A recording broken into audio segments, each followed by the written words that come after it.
Audiolibros en 15 minutos. Suscríbete al canal y explora un nuevo libro cada día. Las raíces de Palestina se remontan a finales de la Edad del Bronce, hace casi 200 años. Los descubrimientos arqueológicos a menudo cambian la forma en que vemos la historia. Esto es exactamente lo que ocurrió en 2017, cuando se descubrió un cementerio filisteo de 3,000 años de antigüedad cerca de la actual Ashkelon, en el oeste de Israel. La existencia de los antiguos pueblos conocidos como filisteos en la actual Palestina e Israel es ampliamente aceptada. Sin embargo, el descubrimiento del cementerio fue notable. Ayudó a refutar una teoría de la erudición israelí que sostiene que los filisteos eran piratas que invadían desde el mar Egeo. 5 inscripciones encontradas en el cementerio lo desmintieron claramente. Las inscripciones decían Peleset, una forma escrita temprana de Palestina. Esto llevó a los arqueólogos a la conclusión de que los filisteos eran autóctonos de la tierra. Lo que también ayuda a probar la existencia de filisteos indígenas, un nombre que más tarde se convirtió en palestinos, son varios textos antiguos. Uno de ellos es un texto egipcio que es casi tan antiguo como el cementerio de 3,000 años de antigüedad. Describe a los pueblos vecinos contra los que lucharon los egipcios. En este caso, los filisteos. Esto, por supuesto, entra en conflicto con la narrativa bíblica cananea, citada desde el siglo XIX por los sionistas que pretendían reclamar la región de Palestina. Si bien es técnicamente cierto que Canaán existió como lugar, la historia nos muestra que Canaán es solo un término bíblico que se refiere a Fenicia, una civilización que corresponde al Líbano actual. Y Canaán solo se usó para describir esta región durante un breve período, alrededor del 1300 a.C. Mientras tanto, Filistea se refiere a la región directamente al sur de Fenicia. Y después de los siglos 8 y 7 a.C. Toda la región levantina del sur, correspondiente a Israel moderno, Palestina, y más tarde incluso el sur del Líbano, ya no recibió el nombre de Canaán u otros nombres antiguos, y pasó a llamarse Filistea. A principios de la Edad del Hierro, en los siglos 6 y 5 a.C., los filisteos desarrollaron una sofisticada civilización urbana. Además de sus avanzadas técnicas de construcción naval, dejaron un legado de artesanía artística en las tallas de cerámica, metalistería y marfil excavadas en excavaciones arqueológicas en toda la Palestina histórica. Durante este tiempo, se fundaron muchas ciudades palestinas antiguas, como Gaza, Ashgalon e Asdod. Existen hoy en día como Gaza, Ashkelon y Asdod, aunque Israel expulsó a los habitantes palestinos de las dos últimas en 1948. Los descubrimientos arqueológicos revelan que es probable que las ciudades-estado de la antigua Palestina fueran similares a las ciudades-estado avanzadas de la civilización griega antigua. Las ciudades-estado filisteas establecieron amplias redes comerciales con Egipto, Fenicia y Arabia. El comercio no solo apoyó la economía de la antigua Palestina, sino que también fomentó una sociedad multicultural y politeísta. La antigua Palestina siguió floreciendo bajo el dominio griego y romano. En el siglo V a.C., el cognado moderno de Filistea, Palestina en griego y Palestina en latín, comenzó a aparecer como el nombre dominante de la región entre el actual Líbano y Egipto.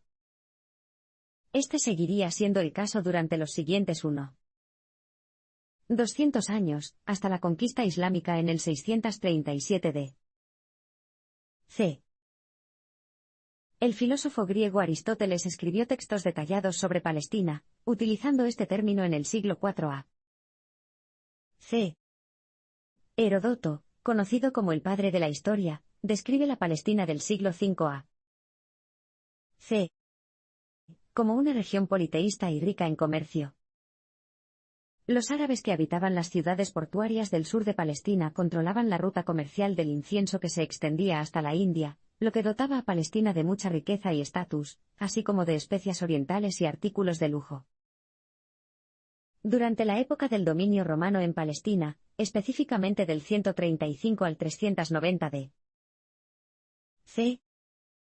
Siria-Palestina pasó a ser el nombre de la provincia romana de la región. Los registros escritos de este período muestran lo multicultural que era Palestina. El cristianismo lo practicaban los hablantes de árabe, griego y arameo. Pero los hablantes de griego y arameo también practicaban el judaísmo, y Palestina también era el hogar de politeístas de habla griega y latina que adoraban a muchos dioses diferentes. A medida que avanzaba la historia de la Palestina romana, el nombre de la región pasó lentamente de Siria-Palestina a simplemente Palestina, como lo demuestra la literatura de la época, particularmente en las obras del filósofo greco-judío Filón y el geógrafo romano Pomponio Mela. Pomponio describe extensamente la geografía de la región en sus obras. Escribiendo en el 43 c. menciona Judea, una pequeña provincia romana en el centro de Palestina. Y, como Heródoto 500 años antes que él, explica que Palestina es la región que se extiende desde el Líbano hasta Egipto. Incluso menciona a los árabes de Palestina de la época, así como a la poderosa ciudad de Gaza. El período romano de la Palestina clásica implicó una expansión de la infraestructura y los esfuerzos de urbanización, lo que subraya la importancia de Palestina para los administradores romanos.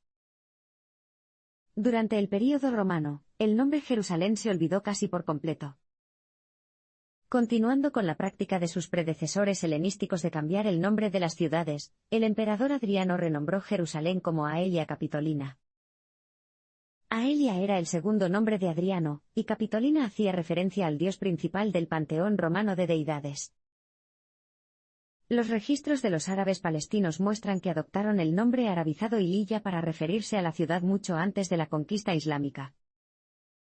Incluso en el siglo X, el término seguía utilizándose junto con un nuevo nombre árabe para la ciudad, Bait al-Maqdis o la Ciudad Santa. La Palestina bizantina estuvo marcada por el crecimiento del cristianismo y el ascenso de los árabes a posiciones de poder. Cuando el cristianismo se convirtió en la religión estatal romana en el siglo IV, Palestina adquirió una nueva importancia. Después de todo, fue el lugar de nacimiento de Jesús de Nazaret y el epicentro espiritual del cristianismo. En el siglo IV, el ahora cristiano Imperio Romano Bizantino dividió Palestina en tres nuevas regiones administrativas: Palestina Prima, Palestina Secunda y Palestina Salutaris. Se corresponden con el centro, el norte y el sur de Palestina en la actualidad. Curiosamente, el nombre de estas regiones pretendía reflejar el concepto de tres en uno de la Trinidad cristiana. Y, al igual que la Trinidad, estas regiones no debían considerarse completamente separadas. La unidad entre las regiones continuó política, cultural y religiosamente hasta el período musulmán del siglo VII.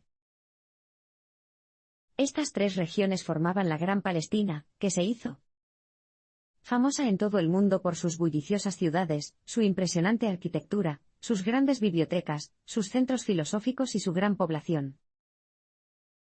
Según algunas estimaciones, durante el período bizantino, la población de Palestina consistía en hasta 1,5 millones de habitantes. Alrededor de 100.000 de ellos residían en su ciudad más importante, Cesarea Marítima, la capital de Palestina Prima. La cosmopolita ciudad albergó una mezcla dinámica de etnias, idiomas y religiones: cristianos de habla griega, árabe y aramea, judíos, samaritanos e incluso árabes politeístas. La ciudad fue importante para la filosofía cristiana primitiva, y figuras importantes como Orígenes la llamaron hogar en el siglo III. Jugó un papel decisivo en la fundación de la Biblioteca de Cesarea, que llevó a la ciudad a ser conocida como una de las más importantes de la antigüedad clásica. En su apogeo, la biblioteca albergó 30.000 manuscritos. Solo la Biblioteca de Alejandría en Egipto tenía más en ese momento. Esta atmósfera de filosofía y aprendizaje impregnaría la propia sociedad palestina en general. La educación básica estaba ampliamente disponible, incluso en las aldeas. El objetivo de la educación, que abarcaba las materias de griego y latín, retórica, derecho y filosofía, era proporcionar a las estructuras estatales y eclesiásticas administradores y líderes capaces. El período bizantino también vio la ampliación de la población árabe de Palestina. Como vimos en el parpadeo anterior, la evidencia arqueológica apunta a que los árabes vivieron en Palestina durante un tiempo. De hecho, estuvieron allí 500 años antes de que Jesús naciera. Y a principios del siglo III, la población árabe de Palestina aumentó con la llegada de árabes cristianos que emigraron de Yemen, una región de la costa sur de la península arábiga. Los descendientes de estos árabes llegarían a gobernar Palestina Secunda y Tertia, siglos antes de la llegada del Islam en el siglo VII. La conquista musulmana de Palestina en el 637 d.C.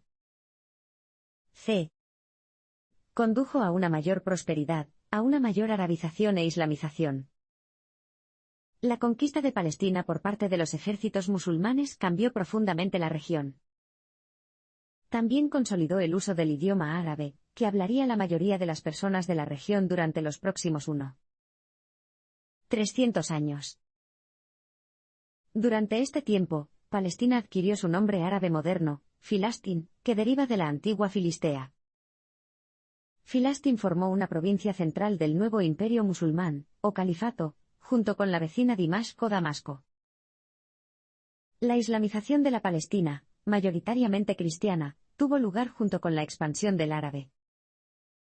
La arabización ya había estado ocurriendo durante siglos, con el crecimiento de la población árabe cristiana de Palestina, así como su creciente poder político.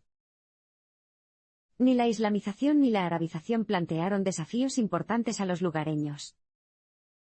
Como el árabe está estrechamente relacionado con el arameo, el idioma más común de la época, esta transición fue relativamente suave. Y dado que el Islam es una continuidad monoteísta del cristianismo y el judaísmo, la conversión al Islam tras la conquista musulmana tuvo lugar con menos conflictos que en las regiones politeístas que conquistaron los ejércitos musulmanes. Esta islamización gradual se unió al hecho de que los nuevos gobernantes musulmanes de Palestina practicaban una tolerancia religiosa y cultural hacia los cristianos y los judíos de la región. Bajo el dominio musulmán, Palestina experimentó una intensa urbanización, particularmente en la ciudad santa de Jerusalén. Para los musulmanes, la ciudad era el tercer lugar más sagrado después de la Meca y Medina. Esto dio lugar a la construcción de muchos grandes monumentos religiosos, como la Cúpula de la Roca, que aún se conserva en pie en el 691 d.C. Jerusalén era tan importante que los gobernantes musulmanes incluso consideraron nombrar la capital de su imperio, en lugar de Damasco. Si bien varias narrativas sionistas presentan a la Palestina musulmana primitiva como una región en declive, la realidad histórica fue muy diferente. La economía de Palestina en ese momento prosperó como nunca antes. Según los registros fiscales del califato, Palestina era la región más rica del Levante durante los primeros tiempos del califato. Las exportaciones palestinas, como aceite de oliva, vino y jabón, se encontraron en toda la región mediterránea, e incluso se encontró cristalería fabricada por judíos árabes en los mercados europeos. La conquista musulmana y la subsiguiente Edad de Oro del Islam ayudaron a Palestina a convertirse en una región tecnológica y culturalmente avanzada. Esto lo notaron en 1099 los invasores cruzados europeos, quienes se sorprendieron al encontrarse con una sociedad mucho más desarrollada que las de Europa, de donde habían partido. Tras eliminar a los cruzados europeos, las dinastías ayubí y mameluca gobernaron Palestina. Los cruzados europeos habían asolado Palestina a partir de 1147, con el objetivo de establecer la supremacía cristiana europea sobre Tierra Santa. Sin embargo, el legendario comandante militar Salah al-Din revocó las victorias de los cruzados en la región en la batalla de Itinen, en 1187, y restableció el dominio musulmán en Palestina. Esta regla continuaría durante los próximos 7 siglos. Hubo una excepción a los éxitos militares de Salah al-Din, no pudo recuperar la bien fortificada ciudad costera de Acre, ocupada por los cruzados franceses. Sin embargo, a sus descendientes les fue mejor, y pudieron liberarla del opresivo dominio de los cruzados en 1291. Con la restauración del dominio musulmán, los judíos y los musulmanes pudieron volver a adorar libremente sin persecución, y los sitios religiosos profanados recuperaron su antiguo esplendor. Una vez en el poder, los ayubíes provocaron algunos cambios administrativos vitales en Palestina. El más importante de ellos fue el nombramiento de Jerusalén como la capital de Palestina, un estatus que mantendría durante los próximos 700 años. Los cruzados continuarían atacando las ciudades costeras de Palestina, lo que contribuiría al declive general de estas ciudades y al ascenso de ciudades del interior, como Jerusalén. Para asegurarse de que los cruzados no pudieran utilizar sus mortíferas técnicas de asedio en futuros conflictos, los ayubíes tomaron una decisión drástica: derribarían las murallas de las principales ciudades, bloqueando así futuros asedios. Este plan radical resultó ser un golpe de genialidad. Jerusalén, única durante la época medieval por ser una ciudad importante sin fortificaciones, creció más allá de sus antiguas murallas. Este estatus se vio reforzado por una era de paz provocada por la dinastía mameluca, que llegó al poder en Palestina tras la derrota de los invasores mongoles en 1260. El entorno político pacífico que siguió llevó a Jerusalén a convertirse en una importante ciudad de peregrinación. Esto se vio alentado por la construcción mameluca de extensas casas de baños y el establecimiento de agua corriente limpia, ya que eran elementos fundamentales para las ciudades de peregrinación de la época. Una de las muchas casas de baños construidas durante esta época, el Hammam al-Ain, todavía existe hoy en día. Jerusalén, junto con otras ciudades del interior de Palestina, experimentó un renacimiento de la construcción durante el período mameluco. La famosa arquitectura de piedra blanca de la ciudad floreció, gran parte de la cual todavía se puede ver hoy en día. El dominio otomano en Palestina dio paso a un Estado palestino en el siglo XVIII. Después de que el sultanato mameluco cediera el paso a la dinastía otomana turca en 1517, Palestina siguió significando la región de habla árabe de mayoría musulmana situada entre Egipto y el Líbano. No solo lo usaron los palestinos indígenas, sino que los cartógrafos europeos continuaron utilizando Palestina, hasta el siglo XX para describir el área. Incluso Shakespeare lo menciona. El período otomano demostró ser un momento crucial en la historia palestina, fue la primera vez que los palestinos formaron su propio Estado e identidad como nación. La historia convencional representa el nacionalismo palestino como una exportación europea en el siglo XIX, combinado con las reformas otomanas occidentalizantes. Sin embargo, una lectura más detallada de la historia muestra un panorama diferente. De hecho, el Estado palestino es un siglo anterior a la historia convencional.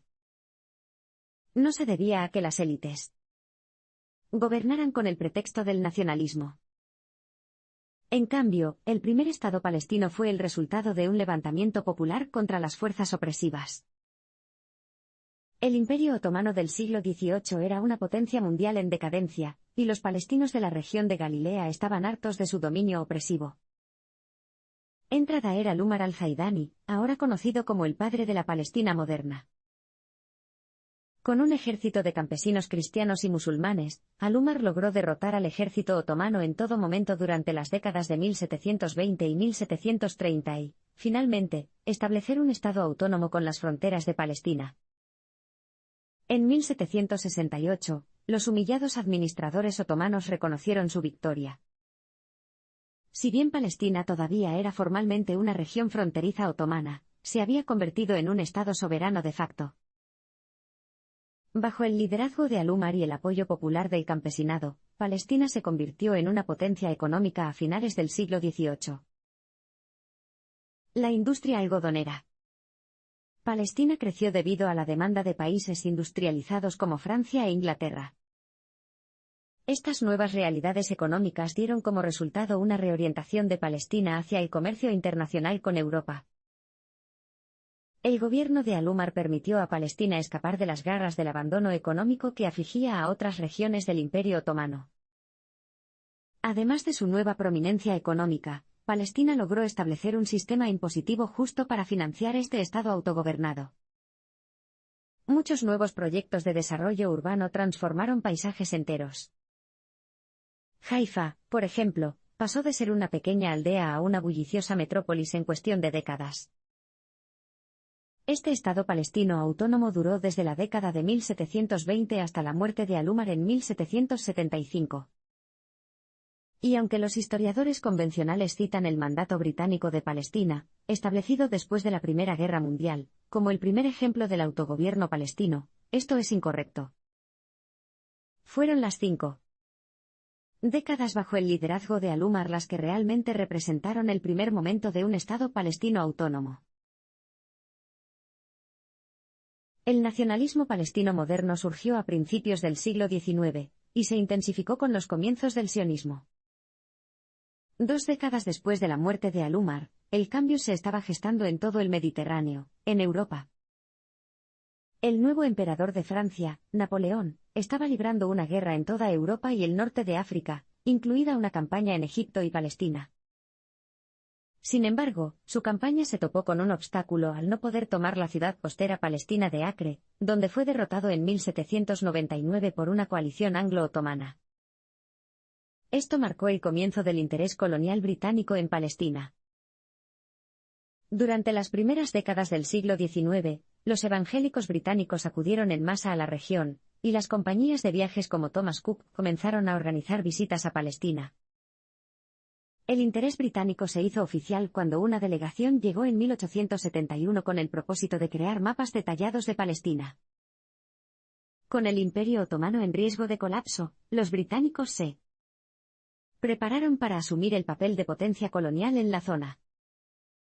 Pensaron que Palestina sería útil como escala en el camino a la India británica.